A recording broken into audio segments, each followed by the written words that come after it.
மாநில மாவட்ட நிர்வாகிகளுக்கான ஆலோசனை கூட்டத்தின் வாயிலாக தமிழ்நாடு முழுக்க இருக்கிற எங்கள் சமுதாயத்தோட எங்கள் கட்சி சார்ந்த நிர்வாகிகளோட 2026 தேர்தலில் இன்னும் நிலைப்பாடு எடுக்கலாம் இந்த மாதிரியான ஆலோசனை பண்ணோம்.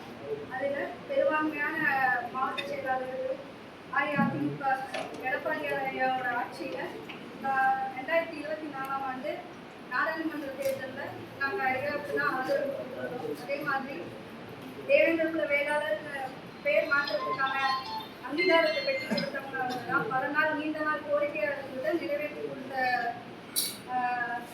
ஆட்சி நிறைவேற்றி கொடுத்துருக்காங்க. அதே மாதிரி இந்த 2026 எங்களோட நிலைப்பாடு மருது மக்கள் முன்னேற்றக் கழகம் மற்றும் தமிழ்நாடு தேவேந்திர குல வேளாளர் கூட்டமைப்பு வந்து ஐயா எடப்பாடியாளருக்கு முழுமையான ஆதரவு கொடுத்து தமிழ்நாடு முழுவதும் பெரும்பான்மையான தொகுதியில் வசிக்கும் தேவேந்திர குல வேளாளர் சொந்தங்கள் அனைவரும் ஒன்று கூடி 2026 தேர்தலில் மாபெரும் வெற்றியை பெற்றுக்கான ஒரு முதல் திட்டம் தான் இது. நாளைக்கு ஐயாவை சந்திக்க போகிறேன்.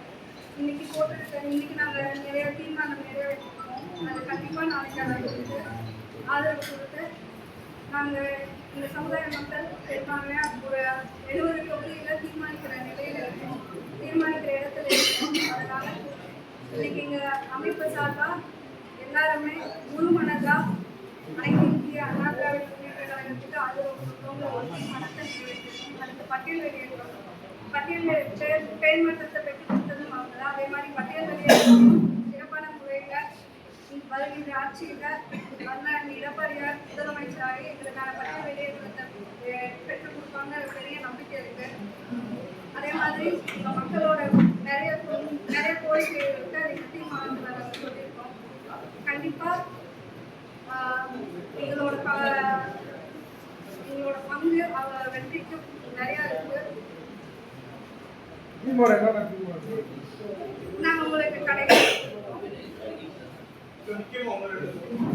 பட்டியல் வெளியேற்றம் அதுதான் முதல் கட்ட தீர்மானம் தான். பட்டியல் வெளியேற்றம் தான் சாதிய வாரிய கணக்கெடுப்பு எடுக்க சொல்லி அதன் அடிப்படையில் பண்ண சொல்லியிருக்கோம். அதே மாதிரி அப்புறம் தனி இடஒதுக்கீடு சம்பந்தமாக ஒரு தீர்மானம் நிறைவேற்றிருக்கோம். நீங்கள் தொகுதி கேட்குற இப்போதைக்கு நாங்கள் அதை பற்றி எந்த ஒரு முடிவும் எடுக்கல. வருங்காலத்தில் எடுத்தால் நாங்கள் கண்டிப்பாக சொல்லுவோம்.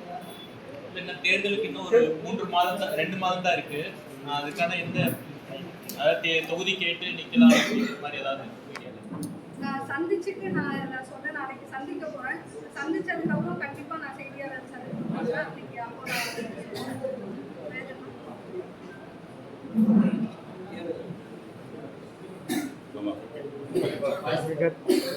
நான் தீர்மானம் போட்டு நான் கொடுத்துக்கிறேன்.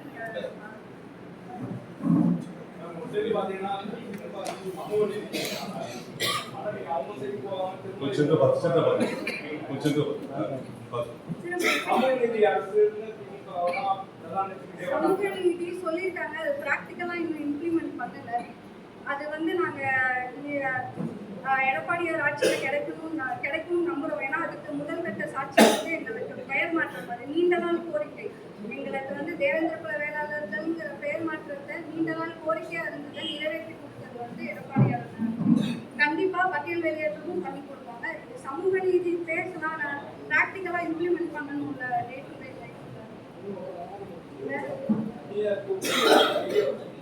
தொகுதி தேவேந்திர குல வேளாளர் சமுதாயம் வந்து பெரும்பான்மையா 70 தொகுதியில இருக்கும். அதுல தீர்மானிக்கிற இடத்துல பொது தொகுதியில இருக்கும். அதனால இப்போ குறிப்பிட்டு நான் இந்த தொகுதி தான் கிடையாது. நாளைக்கு சந்திக்கிறேன். ஆனா தேர்தல் அரசியல் கட்சிங்கும் போது தேர்தல் சந்திக்கிறது வந்து எல்லாருக்குமே விரும்புறது தான். அந்த எண்ணம் எல்லாத்துக்குமே இருக்கு. நாங்கள் இன்னும் இந்த தொகுதி தான் வேணும் அப்படிங்கிற ஒரு நிலைப்பாடுல இல்லை. எங்கள் சமுதாயம் பெரும்பான்மையாக எங்கே இருக்காங்களோ நான் நிற்கிறதுக்கான வாய்ப்பு.